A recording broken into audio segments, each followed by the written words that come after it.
This is Valley of Tears from MMP Games, part of the Battalion Combat series. We're looking at the situation at the end of the 10th day on the Sinai and the Golan fronts. We'll start with the Golan front because this is where most of the action's taken place. There's been a massive Israeli breakthrough on the Golan. The Syrian forces, particularly the 7th Infantry Division, have been absolutely slaughtered. They've just been smashed. Their HQ's been jumped. There was another HQ jumped as well. The commando brigade up there was jumped. But the 7th Infantry is just disintegrated basically. Most of its units were absolutely threadbare. Now this has caused chaos in the Syrian front line.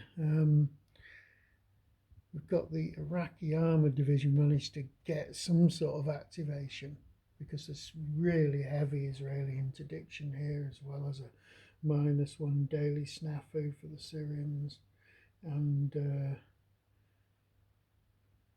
also a lot of the units also had fatigue levels on them as well, so barely anything really got to move apart from units that were able to snaffle together a partial move. 7th is trying to retreat onto its HQ. Yeah, those units are still just in command range. I was just checking to see whether they should have taken any isolation hits, but they didn't.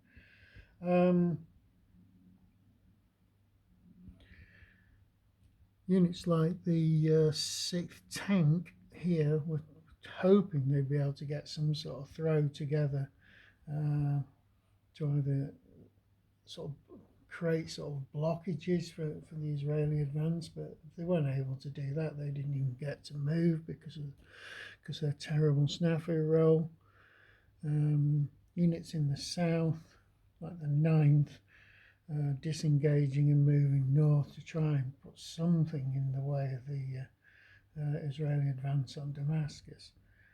We've got the 5th division here, which is just hanging around, holding on to these objective hexes and trying to maintain some sort of presence in the south. Jordanians are moving north to see if they can get to block the Israeli advance.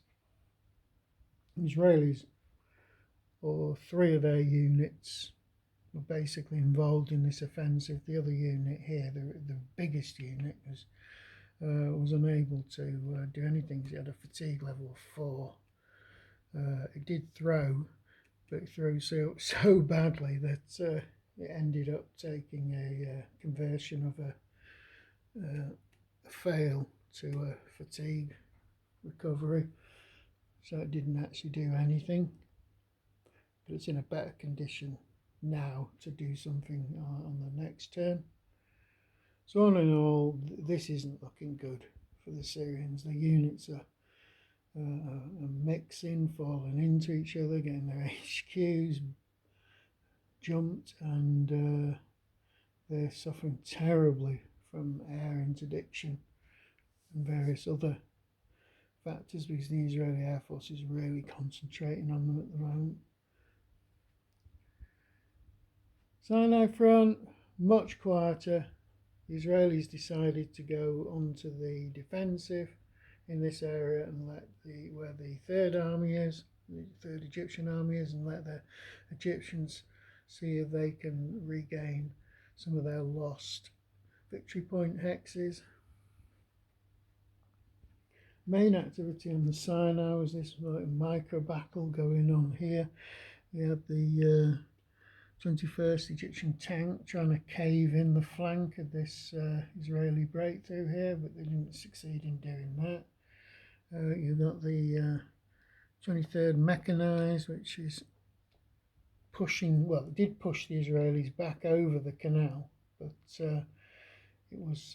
it's now crossed the canal using some of the bridges over here, and needs to try and push that Israeli unit away from the actual bridge itself. Yeah, so the Israelis have lost their bridge over the canal. 7th, I think this is this is the 18th Infantry. That's in a bit of a mess, but it's sort of consolidated. It almost got its HQ jump, but it has had units in the same hex as its HQ. It's managed to hold off the Israeli attack. Port Said, they managed to finally get rid of that last Israeli fort. So they're on the advance, mainly because they're advancing into a vacuum. 275th Infantry on the Israeli side, basically trying to hold off what's left of the 18th and just shoring up the flank there. You've got this Israeli reserve unit which is committed into this particular battle now. That's the last Israeli reserve on the Golan. They didn't really do much except move into a position where they could influence the battle. You've got the Israeli 162nd Division, which is trying to hold this salient as long as they can against the incoming Egyptian attack. Egyptians,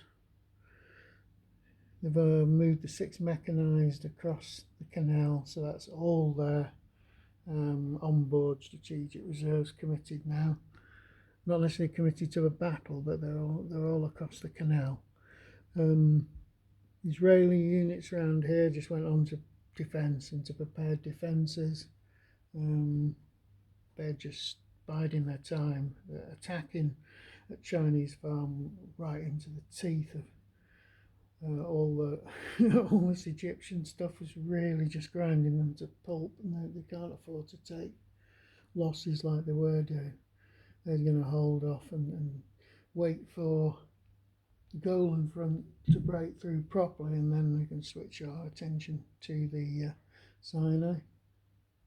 And that's it. So if we're looking at it in terms of victory points, it's swinging definitely towards the Israelis now.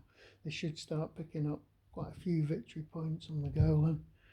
That will get rid of the Syrian victory point total, which is based on the number of victory points they had at the maximum stage, which was 14.